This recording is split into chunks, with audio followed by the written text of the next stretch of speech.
An accurate measurement is vital when ordering a new door unit, and using a tape measure to record accurate dimensions is key to ordering a unit that will last for years. A standard tape measure in the United States uses inches as the base measurement, with 16 tick marks in between each inch marker.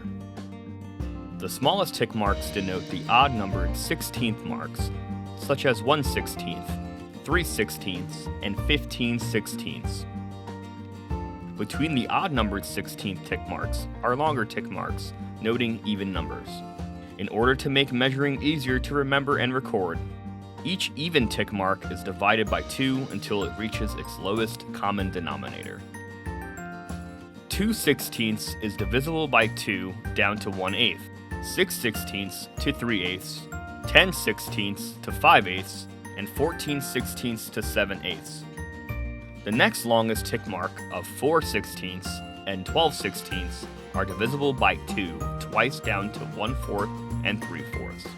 And finally, 8/16 is divisible by 2 down to 1/2, and that is how you read a tape measure.